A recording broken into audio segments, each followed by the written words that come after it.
Hey, and today we're looking at 10 serial killers you might have never heard of. Number 10. The first killer on our list is also the youngest.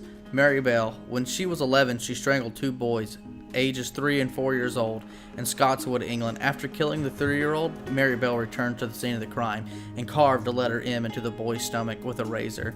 Mary Bell was released from prison in the 80s at age 23, only serving 12 years for killing and mutilating 2 little boys, and has lived under court protected services ever since.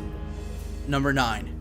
Dennis Rader murdered 10 people in Sedgwick County, Wichita, Kansas, between 1974 and 1991. Obsessed with notoriety, Rader sent taunting letters to the police under the name BTK, which stood for Bind, Torture, and Kill. Rader stalked his victims before breaking into their homes, then binded their limbs before strangling them. Having disappeared in 1988, BTK re-emerged in 2005 when he sent a floppy disk to the press, which he would be his downfall. Tracing him via the floppy disk, Rader was arrested and charged, which he immediately confessed. He is serving 10 consecutive life sentences with an earliest possible release date of February 26, 2180. Number 8. This Black Widow is a serial killer from Chicago.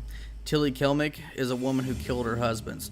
Insurance fraud was her main motive for murder, killing 5 husbands by poison. She also killed 3 children, 2 women, and various relatives as well.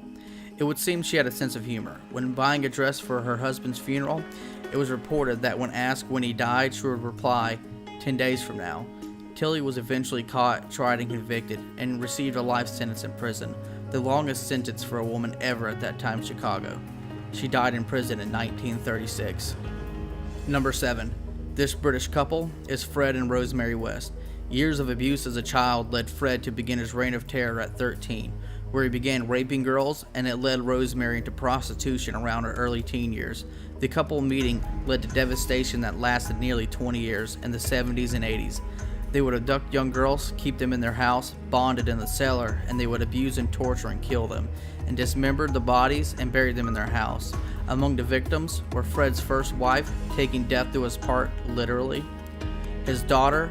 Fred was charged with 12 murders and Rosemary 10. Rosemary was convicted of all 10 and serving 10 life sentences, and Fred took the coward's way out by committing suicide before trial. Number 6. Claiming to have killed at least 70 people, Tommy Lynn Sells is considered to be one of the most dangerous murderers in Texas. Convicted of several brutal murders between 1985 and 1999, including the stabbing of a 13-year-old girl. He stabbed her 16 times. Sells was eventually captured after breaking into the bedroom of a 10-year-old girl and stabbing her and leaving her for dead. But despite her injuries, the girl managed to survive and alert her neighbors. She provided a detailed description of Sells to the police, which eventually led to his capture. Sentenced to death, he remains on death row at a high-security prison in Livingston, Texas. Number 5. The Doodler was an uncaught serial killer who was responsible for 14 killings and assaults among the gay population of San Francisco in 1974 and 75. His name came from his habit of sketching his victims before having sex with them and stabbing them. 2 of his survivors even ID'd the guy in a police lineup, but no charges were ever brought. You want to know why? Because the victims would have out themselves as gay in order to testify. That's right, the homophobia was so rampant that these people were too scared to admit their sexuality even to bring this guy to justice. Number 4. Dr. Henry Howard Holmes. His horror story started in Chicago. Holmes built himself a hotel in preparation for the 1893 World's Fair. The hotel was a maze of more than 100 windowless rooms, doorways opening to brick walls, and even stairwells leading to nowhere. He also fitted the rooms with gas pipes to poison victims and fashioned an airtight, soundproof vault for suffocation. Female employees, guests visiting the hotel, no one was spared. The bodies would sometimes be dissected and sold to medical students or dissolved in acid. Holmes was eventually caught and hung for murdering the 27 people he admitted to killing, though many speculate that he may have actually killed over 230 people. Number 3. Mohammed Bajeh is a sick and twisted man known as the Desert Vampire because of the desert where he claimed his victims.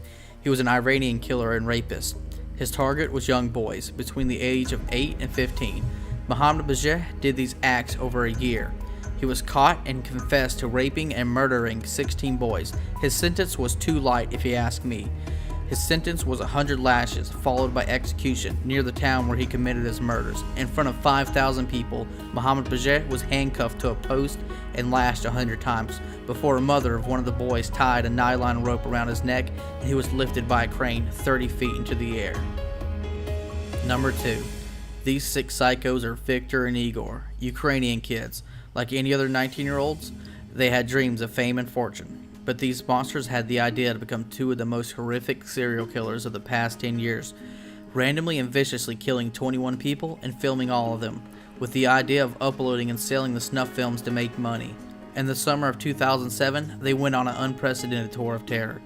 They killed randomly, killing anyone at any time, a man with cancer, a woman walking home from work. They smashed her face in with a hammer. It would seem that snuff making business was not making the money they wanted. They were caught trying to sell a cell phone they stole from one of their victims. They never got the fame they wanted, and now they rot in jail for the rest of their lives.